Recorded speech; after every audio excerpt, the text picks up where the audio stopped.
स्वागत है, आप देख रहे हैं कहानी कुर्सी की। और कहानी कुर्सी की में अब बात करते हैं दो सांसद भारतीय जनता पार्टी के कांग्रेस पार्टी ज्वाइन कर रहे हैं। एक तो कल कर चुके हैं और दूसरे सांसद अभी बीजेपी में जा रहे हैं। बीजेपी के सांसद राहुल कसवा हैं, ये राजस्थान की चुरू सीट से चुनकर के आए थे, अभी मौजूदा सांसद हैं और इनका टिकट काट दिया इस बार भारतीय जनता पार्टी ने, तो इन्होंने दूसरी राह पकड़ ली, कांग्रेस पार्टी में शामिल हो गए। अक्सर आप ऐसी तस्वीरें जो है बीजेपी के मुख्यालय में देखा करते हैं या और पार्टियों के नेता बीजेपी ज्वाइन करते हैं। इस बार थोड़ा ये मामला उल्टा है।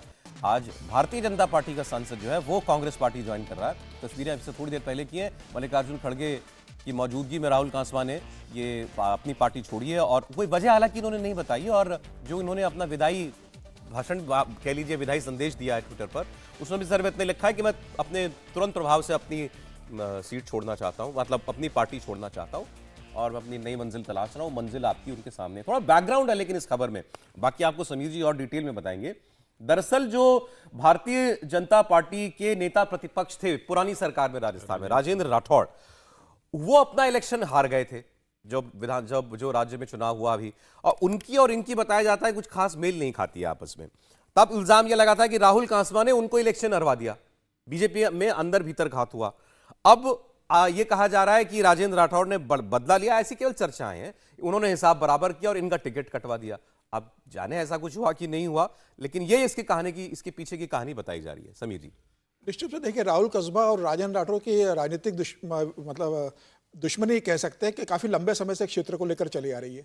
2019 में जब राहुल कसबा को चुरू से टिकट मिलना तय हो गया था तो राजेंद्र राठौड़ ने दिल्ली में 4 दिन का डेरा डाला था कि किसी भी स्थिति में राहुल कसबा को टिकट नहीं मिले।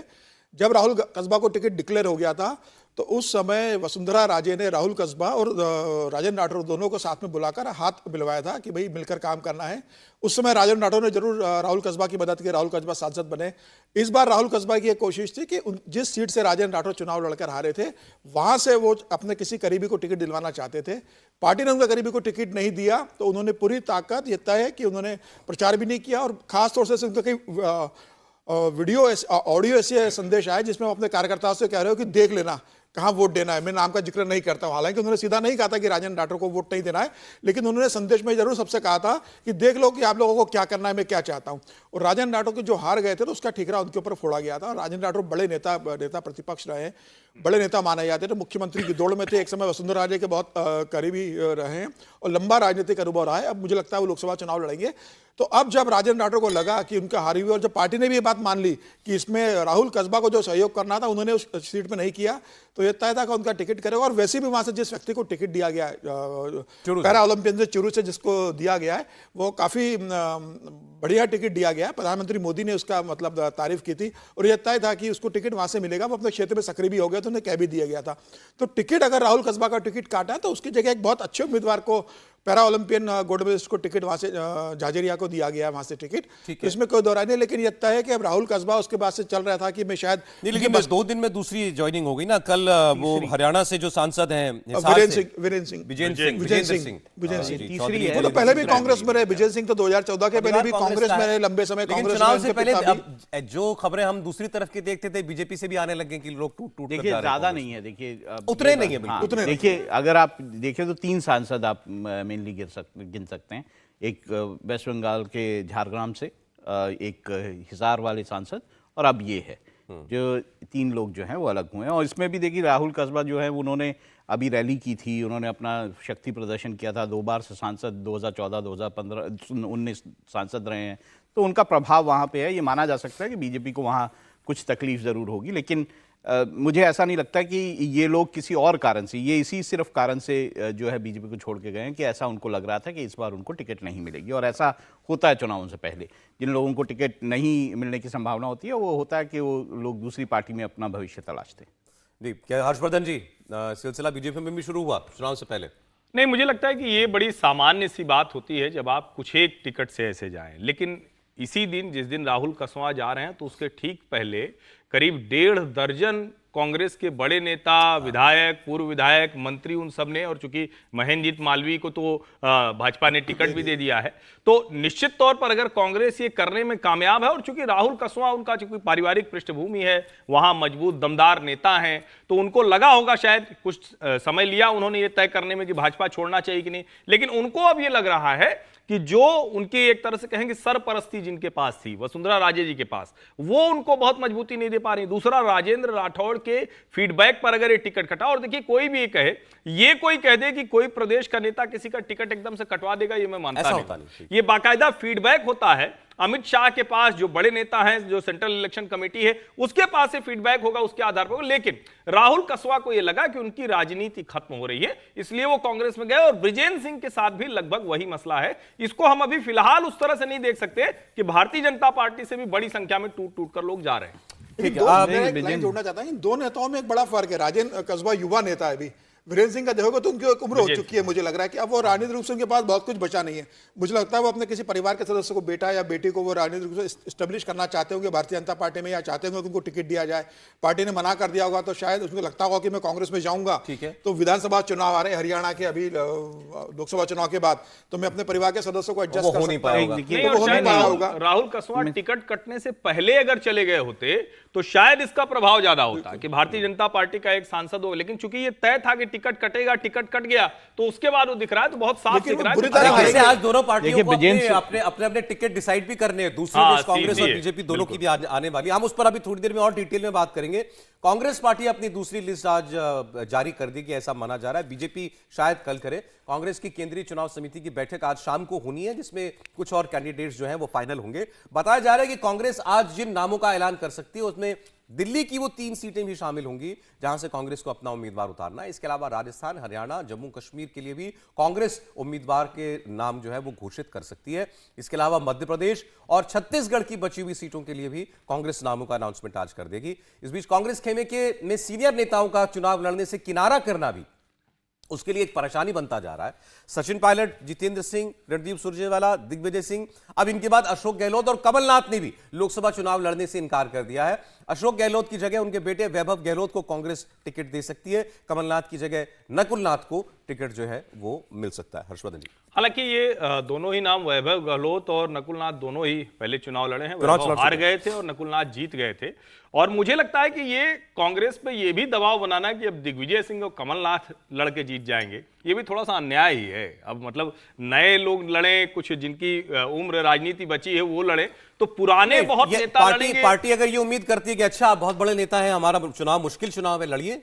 नहीं, मैं इसीलिए कह रहा हूं, जैसे सचिन पायलट को कहें तो लड़ना चाहिए। भूपेश बघेल आखिर में चुनाव लड़ रहे हैं ना, लेकिन आप कहें कि टीएस सिंहदेव लड़ जाएं, कमलनाथ लड़ जाएं, दिग्विजय लड़ जाएं, जो सब अपने राजनीतिक पारी के आखिरी एकदम अंत में हैं, वहां आप उनको कह रहे हैं कि अब चुनाव लड़ जाइए, तो इसका एक और मतलब होता है कि आपके पास लीडरशिप की भयानक कमी है। आपके पास आपके सिंबल पर लड़ने वाले नेता भी नहीं, तो लगता है चलो ठीक है, कम से कम इस सिंबल प्रतीकात्मक। आपने कमलनाथ का नाम लिया, उनका रिएक्शन भी आया, हमारे पास तैयार हो तो चला दीजिएगा। कमलनाथ कह रहे हैं मैं छिंदवाड़ा किसी कीमत पर नहीं छोड़ूंगा। कमलनाथ ने अभी ये बयान दिया है, वो आता है, स्टेटमेंट तो आपको दिखाते हैं, प्लीज बोलिए। नहीं, उनको छोड़ना भी नहीं चाहिए, इतनी मेहनत की है उन्होंने। हालांकि अब उनके लिए संकट तो बढ़ा है, इसीलिए वो चार्टर फ्लाइट से आ गए थे दिल्ली, कोशिश की थी, भारतीय जनता पार्टी में जगह नहीं मिली। अब जब इस तरह से आपका हिला हुआ आत्मविश्वास है, तो क्या उसके बाद भी छिंदवाड़ा की जनता आपको जिताएगी, ये सवाल है। नहीं, लेकिन एक पूर्व मुख्यमंत्री होने के नाते जिन्होंने चुनाव लड़वाया, भले ही हार गए आप, एक तो जितवाया भी, तो उसका क्रेडिट वो ले सकते हैं, लेकिन उनकी जो ऑरा है बनना चाहिए था एक एक्स सीएम वाला, वो नहीं बन पाया। अभी आज भी वो खुद को छिंदवाड़ा तक सीमित रखकर बात करते हैं। नहीं, उनके बार सुन लेते हैं, समीर जी बयान आ गया उनका। सर अभी जबलपुर से चुनाव प्लान नहीं है, मैं छिंदवाड़ा किसी हालत में नहीं छोड़ूंगा। सर अभी जबलपुर से चुनाव प्लान नहीं है, मैं छिंदवाड़ा किसी हालत में नहीं छोड़ूंगा। देखिए, मुझे लगता है किसी भी पार्टी के अंदर किसी भी बड़े नेता की असली परीक्षा तो तभी होती है जब पार्टी बहुत क्राइसिस में होती है।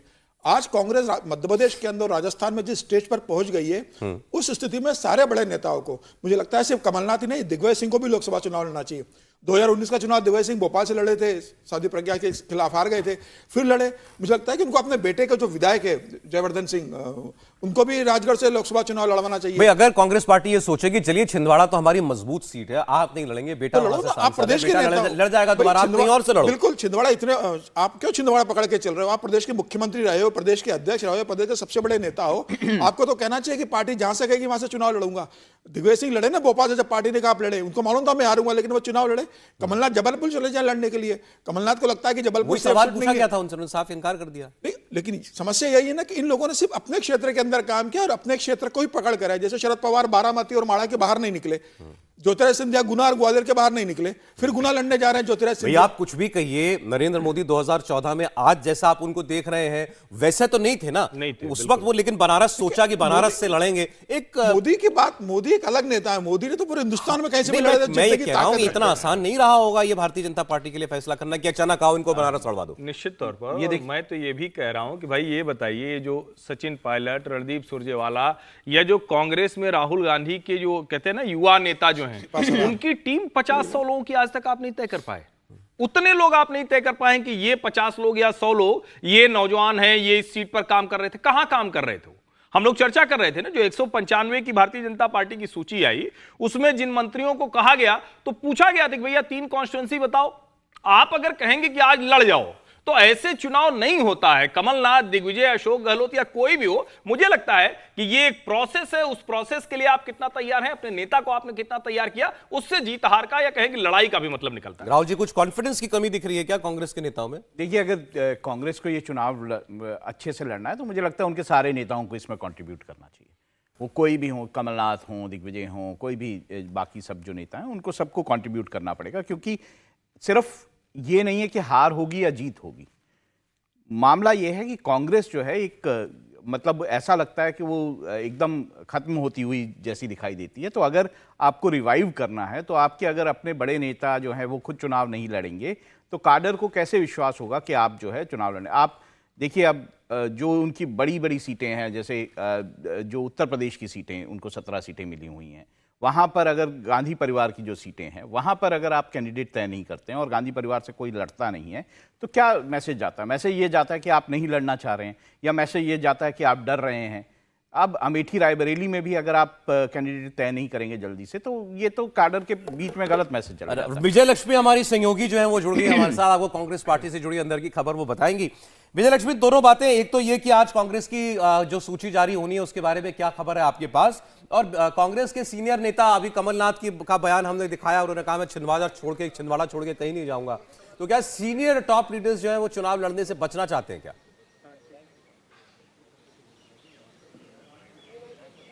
देखिए सौरभ, आज 5 राज्यों को लेकर के चर्चा होगी। शाम को 6 बजे कांग्रेस की केंद्रीय चुनाव समिति की बैठक होगी, जिसमें आसाम, उत्तराखंड, राजस्थान, मध्य प्रदेश, इन तमाम और उत्तराखंड, इन 5 राज्यों पर चर्चा होगी। तकरीबन 60 सीटों पर आज की सीईसी में चर्चा होगी। और अमूमन कांग्रेस पार्टी उसी दिन ऐलान नहीं करती है कैंडिडेट्स का, जिस दिन सीईसी की बैठक होती है अगले दिन ऐलान किया जाता है। तो एक बार बैठक हो जाएगी शाम को, तभी स्थिति स्पष्ट होगी।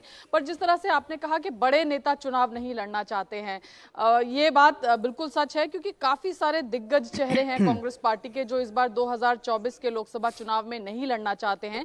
और शीर्ष नेतृत्व बार बार इन नेताओं को कह रहा है कि आप चुनावी मैदान में आइए। कांग्रेस पार्टी के जो संगठन महासचिव हैं केसी वेणुगोपाल, वो शायद इसी मैसेजिंग को देने के लिए खुद चुनावी मैदान में अलापुजा से केरल में दिखाई देंगे। बड़े चेहरे जो संगठन के महासचिव हैं, जितने भी बड़े चेहरे हैं, वो तमाम लोग कह रहे हैं कि संगठन में काम करना चाहते हैं, इसलिए चुनाव नहीं लड़ना चाहते हैं। दिग्विजय सिंह कह रहे हैं कि मैं सांसद हूं, चुनाव नहीं लड़ना चाहता हूं। अशोक गहलोत कह रहे हैं कि मेरे बेटे विजय, इस वक्त प्रधानमंत्री नरेंद्र मोदी हरियाणा में एक सभा कर रहे हैं, बोलना शुरू हो चुके हैं, एक बार जरा सुनते हैं।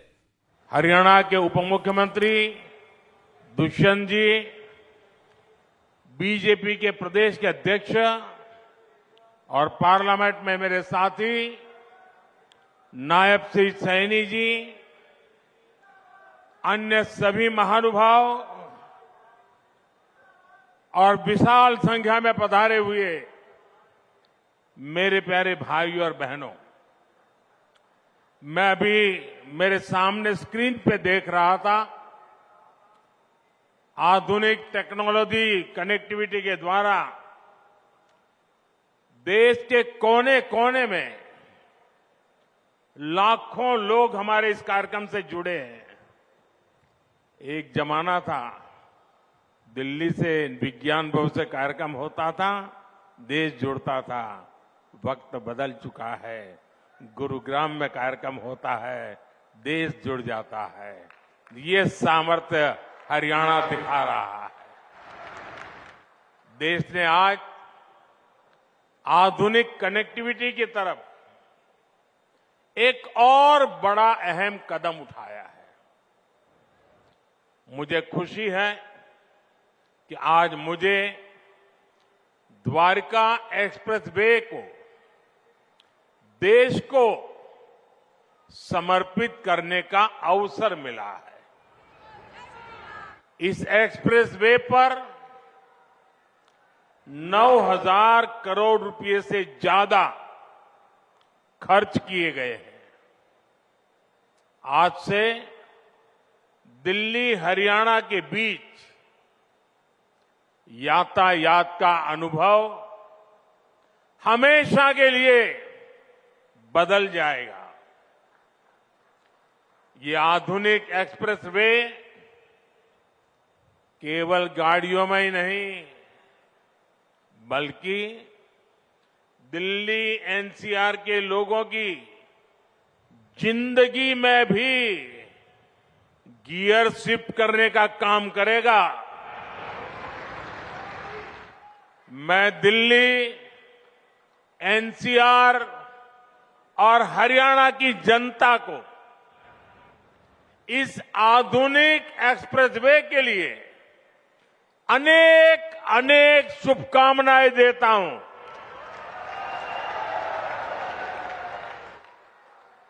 साथियों, पहले की सरकारें छोटी सी कोई योजना बनाकर छोटा सा कार्यक्रम करके उसकी डुगडुगी 5 साल तक पीटते रहते थे।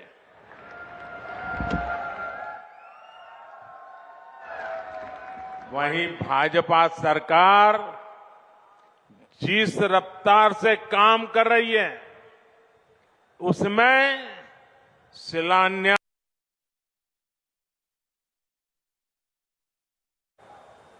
आप सुनिए, 2024 में ही, यानी अभी 2024 का 3 महीना भी पूरा नहीं हुआ है, इतने कम समय में अब तक 10 लाख करोड़ रुपए की परियोजनाओं का या तो शिलान्यास किया है या तो लोकार्पण हो चुका है।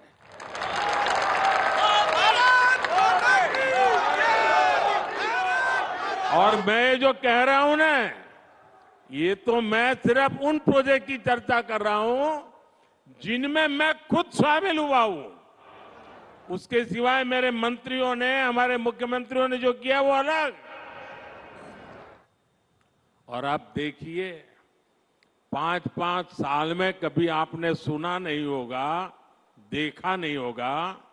2014 के पहले का जमाना जरा याद करिए।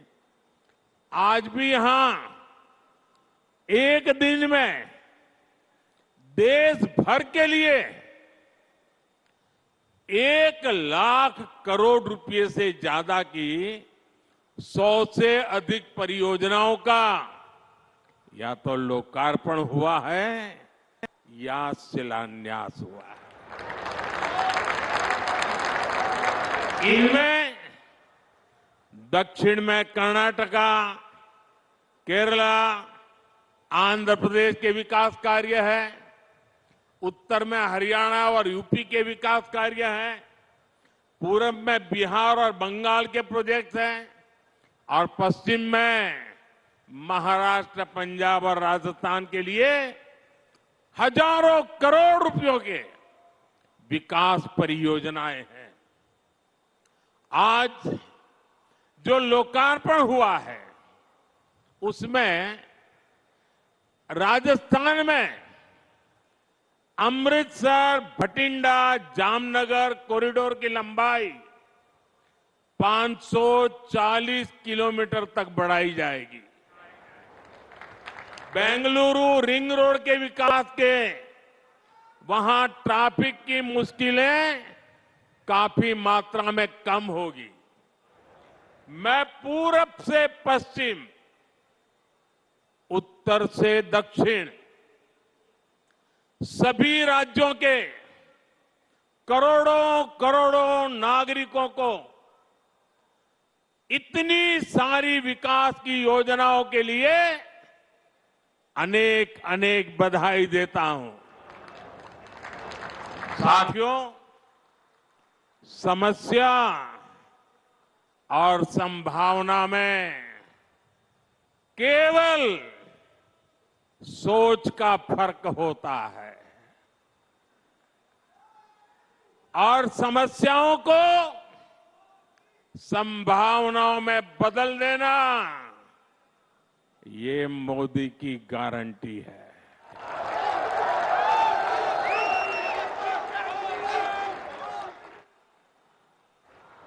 द्वारका एक्सप्रेसवे खुद इसका बहुत बड़ा उदाहरण है। आज यहां द्वारका एक्सप्रेसवे का निर्माण हुआ है। एक समय शाम ढलने के बाद लोग इधर आने से बचते थे।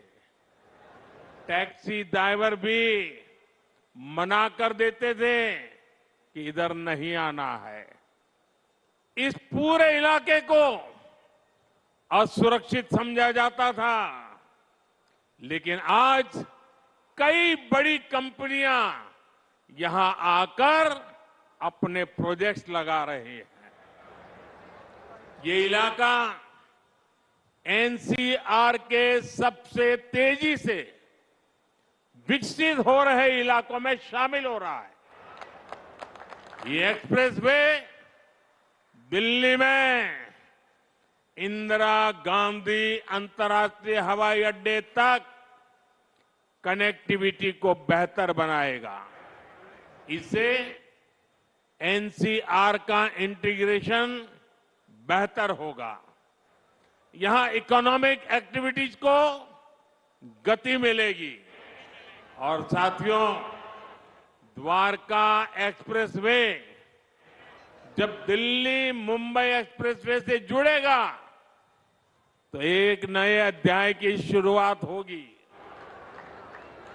पूरे पश्चिमी भारत में ये कॉरिडोर इंडस्ट्री और एक्सपोर्ट को एक नई एनर्जी देने का काम करेगा। इस एक्सप्रेसवे के निर्माण में हरियाणा सरकार और विशेषकर मुख्यमंत्री मनोहर लाल जी को उनकी जो तत्परता रही है, मैं आज इसकी भी सराहना करूंगा। हरियाणा के विकास के लिए जिस तरह मनोहर लाल जी दिन रात काम करते रहे हैं, उसने राज्य में आधुनिक इंफ्रास्ट्रक्चर का एक बड़ा नेटवर्क तैयार कर दिया है। और मनोहर लाल जी और मैं बहुत पुराने साथी हैं। दरी पर सोने का जमाना था, तब भी साथ काम करते थे। और मनोहर लाल जी के पास एक मोटरसाइकिल रहती थी, तो वो मोटरसाइकिल चलाते थे, मैं पीछे बैठता था, रोहतक से निकलता था और गुरुग्राम आकर के रुकता था। ये हमारा लगातार हरियाणा का भ्रमण मोटरसाइकिल पे हुआ करता था। और मुझे याद है उस समय गुरुग्राम में मोटरसाइकिल पर आते थे, रास्ते छोटे थे, इतनी दिक्कत होती थी। आज मुझे खुशी हो रही है कि हम भी साथ हैं और आपका भविष्य भी साथ है।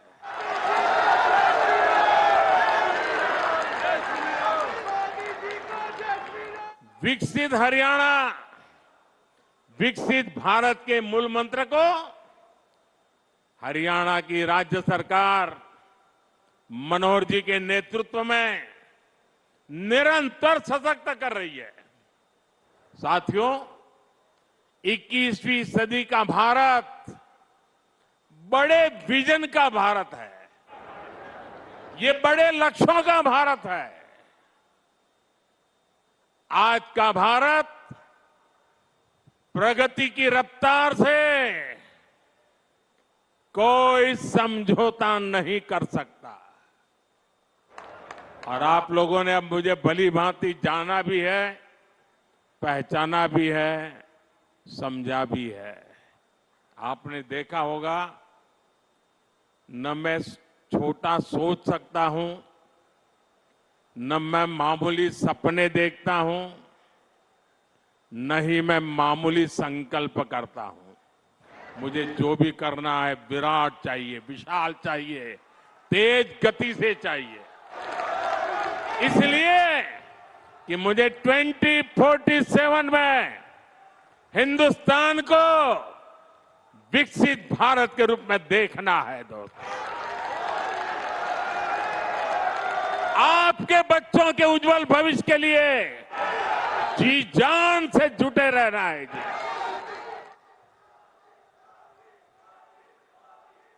साथियों, इसी रफ्तार को बढ़ाने के लिए हमने दिल्ली एनसीआर में होलिस्टिक विजन के साथ इंफ्रास्ट्रक्चर डेवलपमेंट का काम शुरू किया। हमने बड़े प्रोजेक्ट्स को तय समय सीमा में पूरा करने का टारगेट रखा। ये द्वारका एक्सप्रेसवे हो, पेरिफेरल एक्सप्रेसवे का निर्माण हो, ईस्टर्न पेरिफेरल एक्सप्रेसवे हो, दिल्ली मेरठ एक्सप्रेसवे हो, ऐसे अनेक बड़े प्रोजेक्ट्स हमारी सरकार ने पूरे किए हैं। और कोविड के 2 साल के संकट के बीच देश को इतनी तेजी से हम आगे बढ़ा पाए हैं। दिल्ली एनसीआर में पिछले 10 वर्षों में 230 किलोमीटर से ज्यादा नई मेट्रो लाइनें शुरू हुई है। जेवर में इंटरनेशनल एयरपोर्ट के निर्माण का काम तेज गति से आगे बढ़ रहा है। डीएनडी सोहनास पर जैसी परियोजनाएं भी निर्माण के अंतिम चरण में है।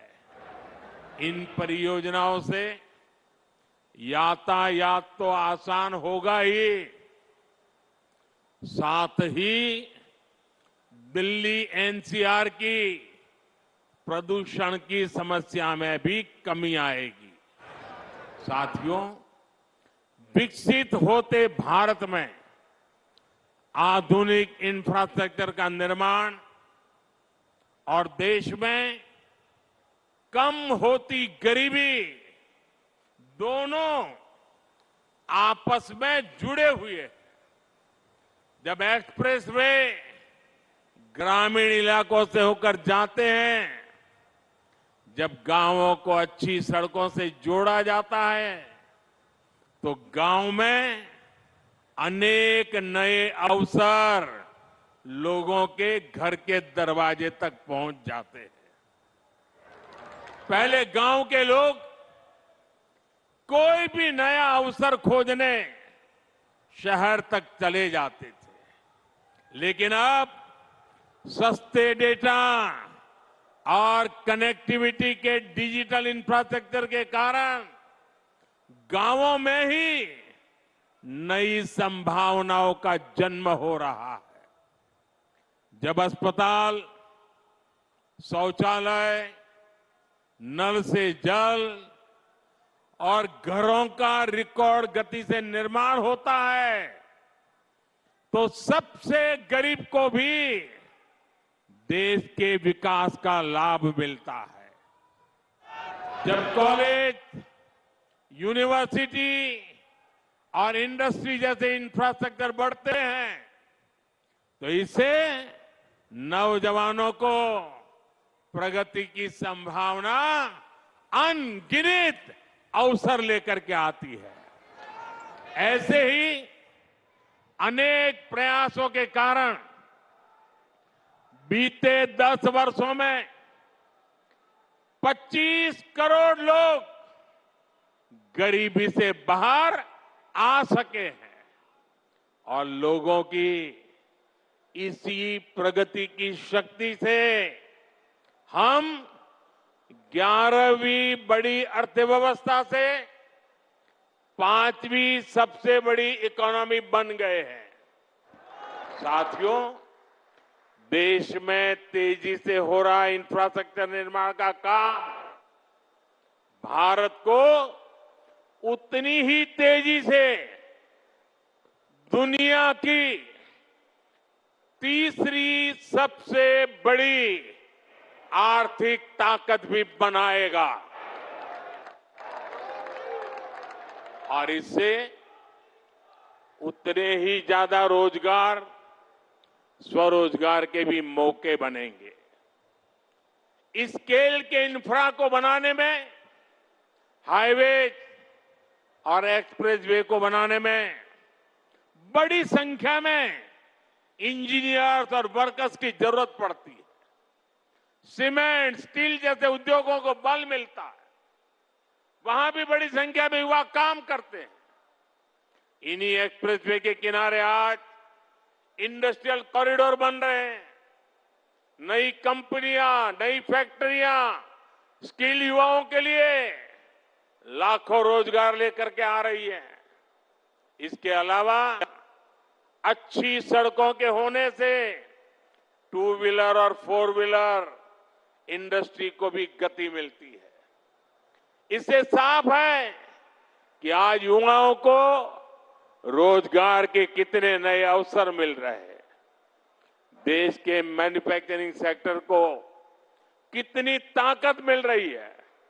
साथियों, देश में लाखों करोड़ रुपए के इन विकास कार्यों से सबसे ज्यादा दिक्कत अगर किसी को है तो वो है कांग्रेस और उसके घमंडिया गठबंधन।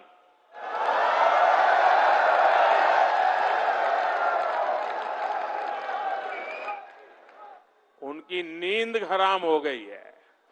इतने सारे विकास के काम और वो एक की बात कर रहे हैं तो मोदी 10 और कर देता है। उनको समझ ही नहीं आ रहा है क्या इतनी तेजी से काम भी हो सकते हैं क्या। और इसलिए अब विकास के मुद्दों पर चर्चा करने की उनकी ताकत बची नहीं है। और इसलिए वो लोग कह रहे हैं कि मोदी चुनाव की वजह से लाखों करोड़ रुपयों के काम कर रहा है। 10 वर्षों में देश इतना बदल गया, लेकिन कांग्रेस और उसके दोस्तों का चश्मा नहीं बदला है। इनके चश्मे का नंबर अभी भी वही है, all negative, all negative. Negativity और केवल नेगेटिविटी यही कांग्रेस और इंडी गठबंधन वालों का चरित्र बन गया है।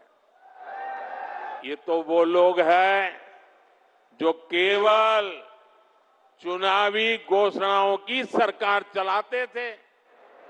इन्होंने 2006 में नेशनल हाईवे डेवलपमेंट प्रोजेक्ट के तहत 1000 किलोमीटर एक्सप्रेसवे बनाने का ऐलान किया था, लेकिन ये लोग घोषणा कर करके घोंसले में घुस गए,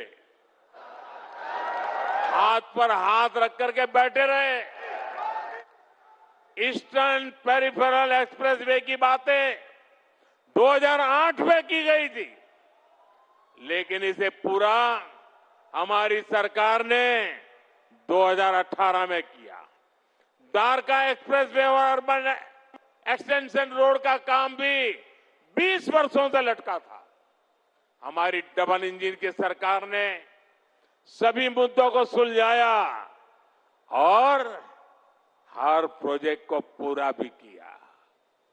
आज हमारी सरकार जिस काम का शिलान्यास करती है उसे समय पर पूरा करने के लिए भी उतनी ही मेहनत करती है।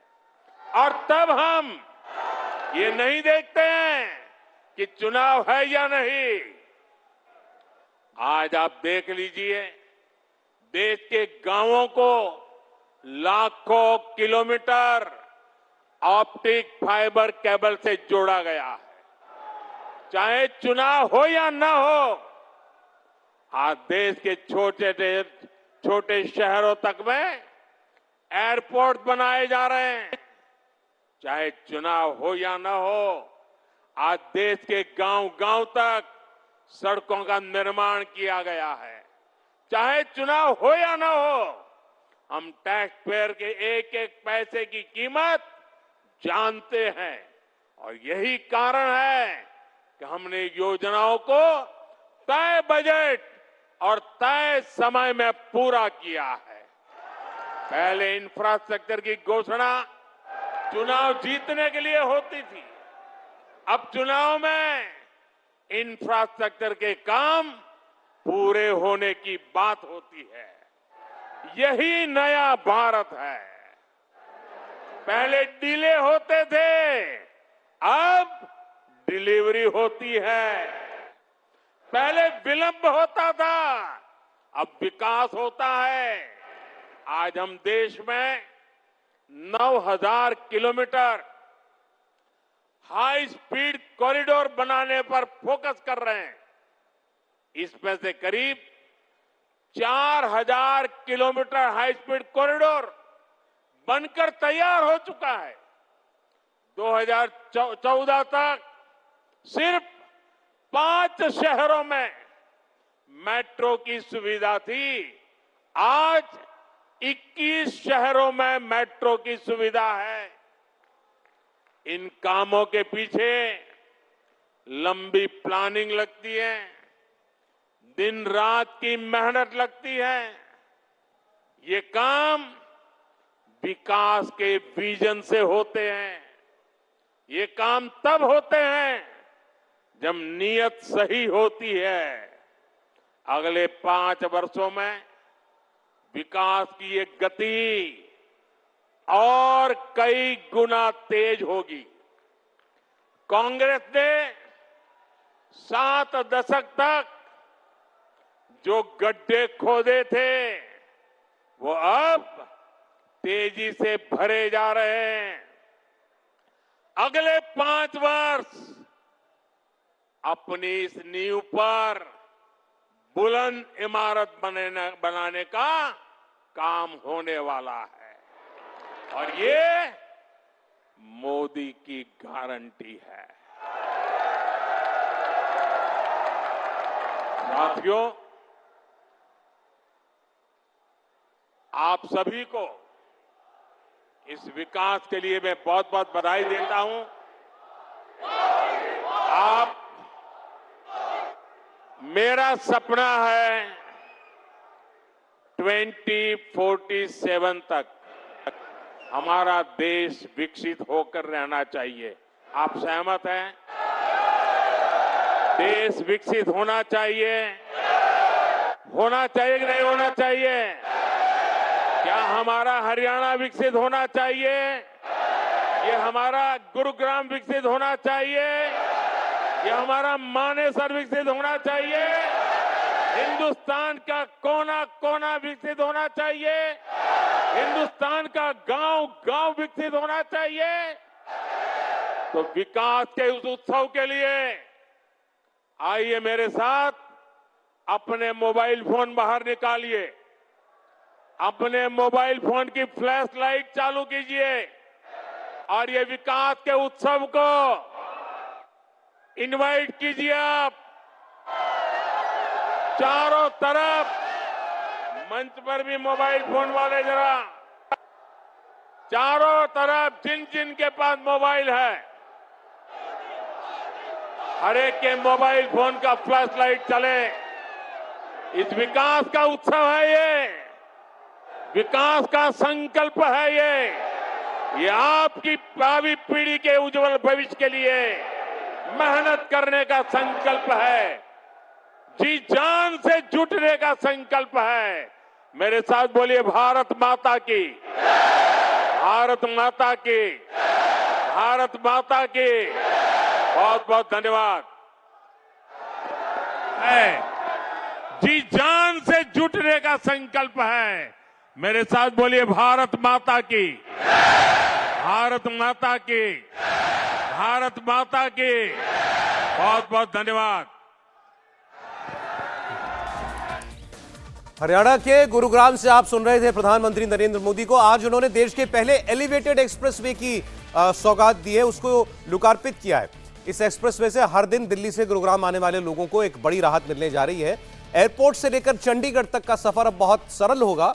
प्रधानमंत्री नरेंद्र मोदी ने साल 2019 में इस एक्सप्रेसवे की आधारशिला रखी थी और आज उन्होंने लगभग 4.5 वर्ष के अंदर इसका उद्घाटन भी कर दिया बना करके। और 1 लाख करोड़ रुपए की 112 नेशनल हाईवे प्रोजेक्ट्स का उद्घाटन और शिलान्यास उन्होंने किया है। इससे पहले प्रधानमंत्री मोदी का एक रोड शो भी हुआ था, वो इस एक्सप्रेसवे को बनाने वाले श्रमिकों से भी आज मिले भी थे। और पहले उन्होंने कहा कि सिर्फ चुनाव जीतने के लिए घोषणाएं कर दी जाती थी, प्रोजेक्ट्स अनाउंस होते थे, उसके बाद वो डिले होते चले जाते थे। कई साल जो है प्रोजेक्ट बनता था, मान लीजिए 5 साल के लिए लगा, 10 साल तक वो प्रोजेक्ट चले ही जा रहा है। तो जब वो ये कहते हैं कि जिसका शिलान्यास हम करते हैं उसका लोकार्पण भी हम करते हैं, उद्घाटन भी हम करते हैं, तो ऐसे बहुत सारे उदाहरण जो है वो गिनाए जा सकते हैं। हमारे स्टूडियो में जब नरेंद्र मोदी बोल रहे थे तो ये चर्चा चली रही थी कि बहुत सारे काम आपको आपके आंखों के सामने होते हुए दिखाई दे रहे होंगे। सोचिए देश भर के अंदर कितना काम हो रहा होगा। अच्छा, आप कह सकते हैं कि जब पहले काम नहीं होते थे, पहले भी काम होते थे। बात केवल रफ्तार की है, बात उस सोच की है कि आप एक नजरिए के साथ इस सारे काम को कर रहे हैं। जैसे प्रधानमंत्री ने भी बताया कि पिछले 10 दिन के अंदर 1 लाख करोड़ रुपए का काम या तो शुरू किया गया है या कंप्लीट कर लिया गया है। 10 दिन में 1 लाख करोड़। यह आपको मैं अगर आप और इसको उसकी तुलना करना चाहते हैं तो ऐसे समझिए कि पूरी भारत सरकार ने जो लेआउट रखा हुआ था अपने सारे इंफ्रास्ट्रक्चर प्रोजेक्ट्स का, मेरे ख्याल से 10 साल का, वो 10 लाख करोड़ था। या अगले 5 साल के लिए है या 10 साल का। और 10 दिन के अंदर आप 1 लाख करोड़ रुपए का काम या तो शुरू कर रहे हैं या पूरा कर रहे हैं। ये बहुत बड़ी बात है अपने आप में। राहुल जी। बिल्कुल। और देखिए, मैंने बीजेपी कई सरकारें देखी, ये भी और इससे पहले की भी बीजेपी सरकारें। सबसे बढ़िया बात जो बीजेपी सरकार के बारे में है वो है इम्प्लीमेंटेशन। अगर देखिए, जब कोई सरकार आती है तो पिछले प्रोजेक्ट्स भी चल रहे होते हैं, ऐसा नहीं पिछली सरकारों के प्रोजेक्ट्स नहीं चल रहे होते, लेकिन होता ये था कि पहले प्रोजेक्ट्स, जैसे प्रधानमंत्री भी बोल रहे थे, पहले प्रोजेक्ट्स तो हो जाते थे शुरू, लेकिन कंप्लीट ही नहीं हो पाते थे। सही। ये जो सरकार है, बीजेपी की सरकार है और खासतौर से नरेंद्र मोदी की सरकार है, वो फॉलो अप करती है, टाइम बाउंड वे में प्रोजेक्ट्स को डिलीवर करती है। ये बहुत बड़ी बात है।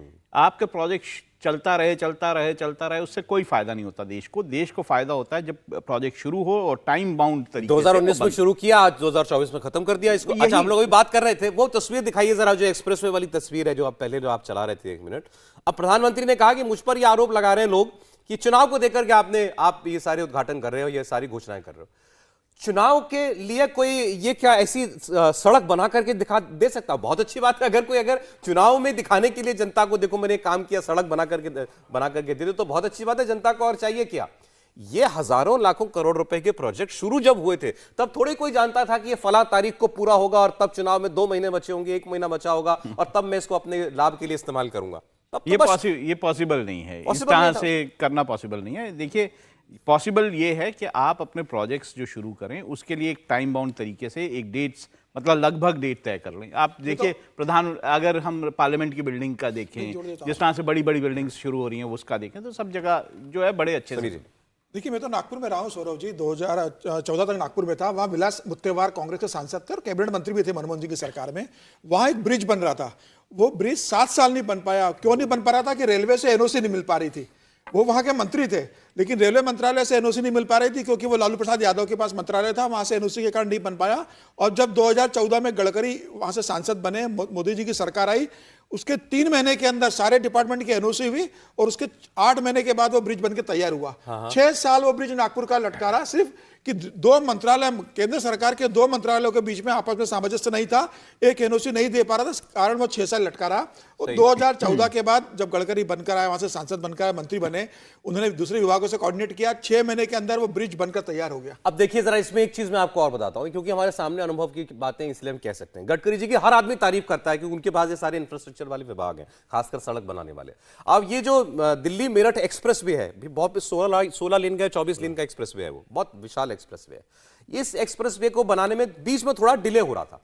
नरेंद्र मोदी ने उसके एक लेग का उद्घाटन कर दिया था, आगे दिक्कत आ रही थी क्योंकि बीच में एक हिस्सा पूरा नहीं हो पा रहा था। तो क्योंकि मैंने उस वक्त, मुझे याद है, गडकरी जी का इंटरव्यू किया था, उनसे पूछा कि साहब क्यों नहीं वो काम पूरा हो पा रहा। उन्होंने कहा देखिए, हर चीज का दोष सरकार को देना उचित नहीं होता। एक किसान अड़ गया कि मैं अपनी जमीन नहीं बेचूंगा, अब आप यहां से लेकर यहां तक की जमीन आपको सारी चाहिए सड़क, एक किसान ने कहा नहीं, वो कोर्ट चला गया। अब एक प्रक्रिया है ना, आपको उसको पूरा करना ही पड़ेगा। तो जब सरकारें ये कहती हैं कि जब आप कोई चाइना के साथ तुलना करता है ना, तो वहां ऐसे विकल्प नहीं है हर आम आदमी के पास कि जाए और अदालत में सरकार के काम को चुनौती दे दे। वहां सरकार को जमीन चाहिए, सड़क बनाने के लिए तो हो गई उसकी जमीन। हमारे यहाँ तो लोकतंत्र है निश्चित तौर पर। और देखिए, ये जो कहा जा रहा है, जिस स्केल स्पीड की बात हो रही है, द्वारका का एक्सप्रेसवे कब से बहुप्रतीक्षित था, 2019 में आता, और हमने अगल बगल के एक्सप्रेसवे देखे, लेकिन 2 मैं आपको उदाहरण बताता हूं जो डिले और डिलीवरी के बीच का है। एक, दिल्ली से हरिद्वार, बरसों से वो रास्ता बनता रहा, नहीं बन पाया, अब शानदार बन गया है, आप 3 साढ़े 3 घंटे में पहुंच जाते हैं। दूसरा, दिल्ली से ही नैनीताल जाने वाला रास्ता, हल्द्वानी जाने वाला रास्ता, अल्मोड़ा जाने वाला रास्ता, वो भी उसी स्थिति में था, खंबे खड़े रहते थे, सरिया दिख रही होती थी और वो नहीं बन पाता था।